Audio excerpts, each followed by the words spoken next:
చూసినంత వరకు అడుగుతున్నాం స్వామి. మరి మీరు అసలు క్రైస్తవుడు దేవుడే కాదంటారు, కానీ నిరూపిస్తా చాలా మంది నిరూపిస్తా. ఇప్పుడు నిన్ను నేను ఇది చదవమని అడగలేను స్వామి.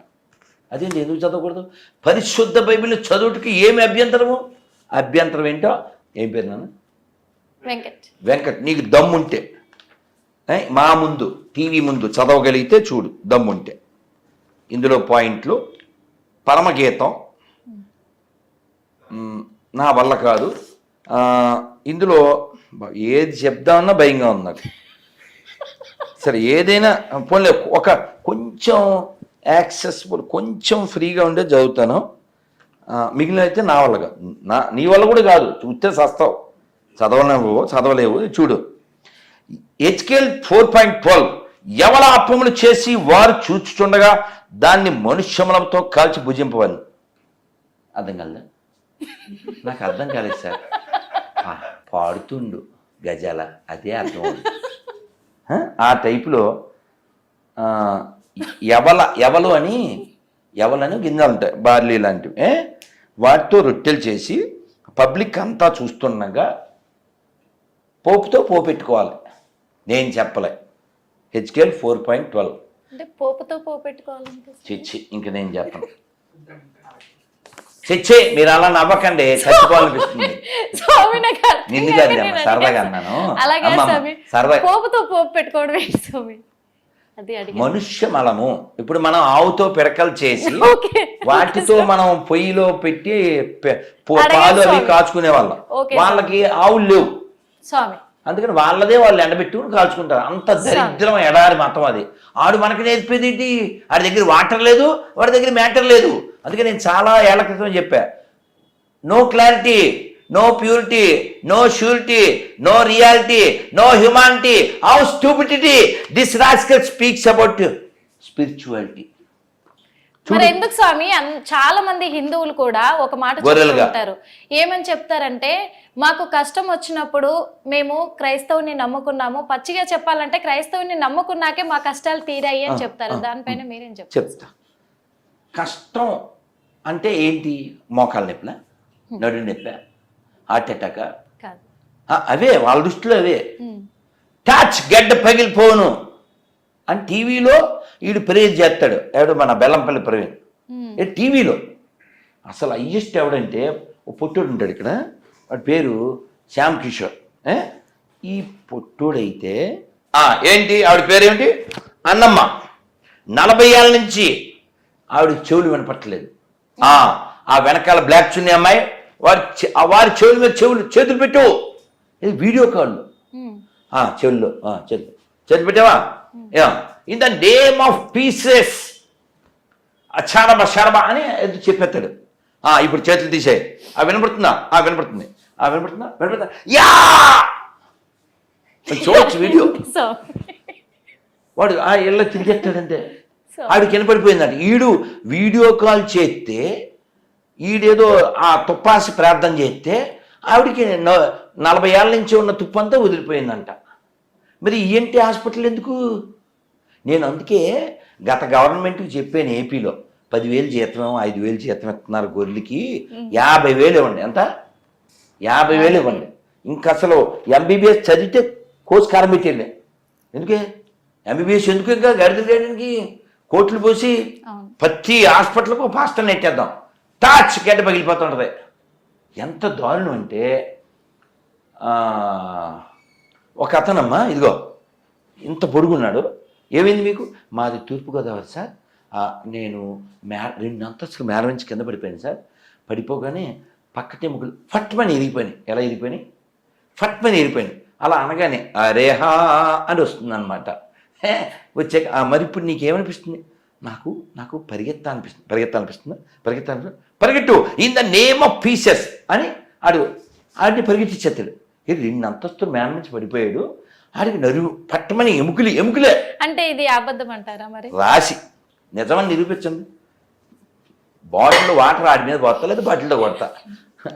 ఎంత ఈ ఆర్థోపెడిక్ హాస్పిటల్ ఎందుకు, ఏంటి హాస్పిటల్ లేదు? ఇంకో జోక్ చెప్తాను మీకు, పెద్ద జోకు. క్రైస్తవం అంటే బోకు, అందులో ఉండేది తుప్పట్టిన మేకు, అది తినేది పాసిపోయిన కేకు. అందుకే వాళ్ళకి చెప్తాను నేను, మా దగ్గర రాకు. ఇప్పుడు వాడితో పరిగెత్తాను ఉందా అంటాడు వీడు, ఈ ప్రవీణ్ గారు. చెరుకు తోటలో చేటడి బియ్యం దువ్విచ్చి అని పరిగెట్టేస్తాడు ఆ గ్రౌండ్ మీద, ర్యాంప్ మీద ఈ ర్యాంప్ గాడు. ఇక్కడ జోక్ ఏంటంటే అసలు ఇవన్నీ వీడు చేయగలిగిన వాడు. నా పాయింట్ అమ్మా, ఇలా ఎవరినంటే ఆడిని స్టేజ్ మీద ఆర్టిస్టులను అందరినీ బాగు చేసేస్తున్నాడు కదా. పాప ఈ పాపుల్లో పెద్ద పాప ఎవరు? ఇప్పుడు మనం ప్రధాన అర్చకుడు అంటామా, పెద్ద గుళ్ళో పూజారి. అలాగే పాపులకే పాప ఎవరు? పోపు. పోపు అంటే తెలదా? పోపు అమ్మా, తెలీదు స్వామి నాకు. జార్జ్ బెండిక్ పోపు అంటారు కదమ్మా. అంటే ఈ పాపులందరికీ పైన ఉంటాడు ఆయన. ఓకే స్వామి. ఎక్కడో దాన్ని ఏమంటారు, దాని పేరేంటిది, బెత్లహేమ, వీళ్ళ హెడ్ క్వార్టర్ ఉంది కదా, ఓకే స్వామి. అక్కడ ఉంటాడు. పాప ఆయన ఇప్పుడు వీల్ చైర్లో ఉన్నాడమ్మా. ఓకే. ఈ ప్రవీణ్ గారు అక్కడ ప్రేయర్ చేయొచ్చు కదా. ఈ కలవరాయిలు కొంచెం పంపించవచ్చు కదా సతీష్. ఆ పెద్ద ఆయన్ని చెరుకు తోటలో చాటర్ బియ్యం ఆడించవచ్చు కదా. ఇక్కడ ఈ డ్రామాలు చేసినప్పుడు నేను హాస్పిటల్కి ఆయన డబ్బులు ఎందుకు తాగలేదు, అది నా పాయింట్. మనకు పాస్టర్లు ఉన్నారు కదా ఆనందంగా. ఈడేమో కలజోడు లేకపోతే బొగడా బైబిల్ చదవలేడా ఏమన్నాను ఓసారి వన్స్ మోర్ చెప్పండి. కలజోడు లేకపోతే బొగడా బైబిల్ చదవలేడు. ఈడేమో కిడ్నీలు బాగు చేసేస్తాడు, మోకాళ్ళు బాగు చేసేస్తాడు. మరి వీళ్ళు పచ్చి అబద్ధం చెప్పి ఈ భారతదేశాన్ని నాశనం చేస్తున్నారు, ఈ ప్రపంచాన్ని నాశనం చేస్తున్నారు. దేవుడు లేడు అని చెప్పు, నువ్వు సస్తావు. అందుకని మా దేవుడిని నమ్ముకుంటే లేచెను నడిచెను. ఏందిరే అతవజోకు. కలజోడు లేకపోతే బొగడ బైబిల్ చదవలేవు. అంత పవర్ ఉంటే 2 సుక్కలు వేసుకో కలవరాయిలు. అందుకే నేను పాట రాశాను 10-12 ఏళ్ల క్రితమే. వాయ్ దిస్ కలవరి కలవరి కలవరిది.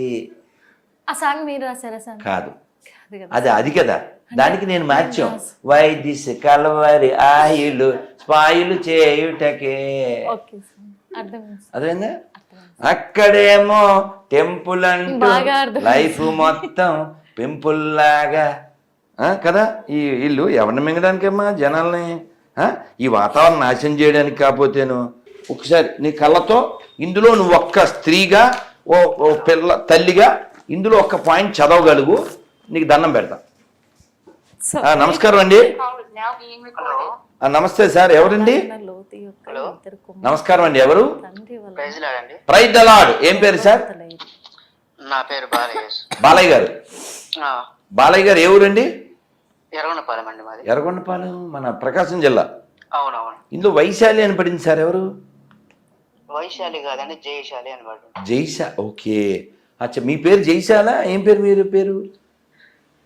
మా డీటెయిల్స్ ప్రకారం అయితే బాలయేసు. కాదు సార్, మీ పేరు ఏం రాసుకోమంటారు? బాలయేసు అని రాసుకున్నాను. అంటే మీ నాన్నగారు పెట్టిన పేరు అదే? అది. అచ్చా అచ్చా, ఓకే సార్. నాతో ఏమైనా చెప్పాలా? మీతో మాట్లాడాలని. చెప్పండి సార్. చెప్పండి సార్. మీరు ఒక ఇంటర్వ్యూలో చెప్పారండి, యేసుక్రీస్తు వారు పాపం చేశారని చెప్పారు. అదే విధంగా నేను చెప్పలేదు సార్, ఏసీ చెప్పాడు సార్.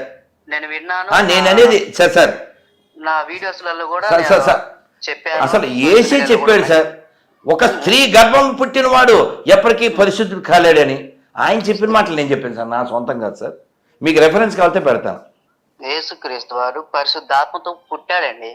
సరే, దానికి ఏమైనా రుజువు ఉందా సార్? పరిశుద్ధ రుజువు అంటే బైబిల్లో ఉంది కదా. అది ఏముంది బైబిల్లో? ఇప్పుడు నేను కూడా బుక్ రాస్తాను సార్. నేను కూడా బుక్ రాస్తా. అది ప్రమాణమా? అంటే బైబిల్ కల్పితమైన బుక్ అంటారు. బైబిల్ పనికిమాలని అంటాను సార్ నేను పబ్లిక్ లో. మిగతా గ్రంథాలు కూడా అయ్యే కదండి సార్. ఇప్పుడు సార్ ఇప్పుడు మీకు నచ్చలేదు అనుకోండి, ఏ గ్రంథమైనా మీకు అది అప్ టు యూ. మీకు అర్థమైందా? ఇప్పుడు కారు వెనకాల ఆటో అని రాస్తే అది ఆటో అవ్వదు, ఆటో వెనకాల కారు అని రాస్తే కారు అవ్వదు. బ్రహ్మానందం గారి వీపు వెనకాల టీ షర్ట్ మీద ప్రభాస్ అని రాస్తే ఆయన పొడుగు అవ్వడం కాదండి. అలాగా పరిశుద్ధం అని రాసిస్తే అశుద్ధం పరిశుద్ధం అయిపోతుందా? ఒక మాట చెప్పండి సార్, వింటున్నాను సార్. ఇది మనుషుల ద్వారా రాయబడిన గ్రంథము బైబిల్ అంటున్నారు. తాగుబోతులు సార్ 44 మంది. ఎవరికి ఏది ఎప్పుడు 3 వస్తే రాశారు. చెప్పండి సార్. ఓకే, మరి వాల్మీకి తాగుబోతులు అంటారా లేకపోతే వ్యభిచారం అంటారా, ఏమనాలి? కాదు సార్, వాల్మీకి కాదు సార్. ఇప్పుడు సార్ సార్ సార్ సార్ మీ మాట నేను విన్నాను. ఇప్పుడు చెప్పండి. ఇప్పుడు రాముని నమ్మపోయినా పర్లేదు అని రాధామనోహర్ చెప్తాడు. నేను యేసు నమ్మకపోయినా పర్లేదని నేను చెప్తున్నా. చెప్పగలరు కదా, మీరు చెప్పగలరు కదా. ఇంకా దరిద్రం బైబిల్ మనకెందుకు సార్, పెట్టేయండి సార్.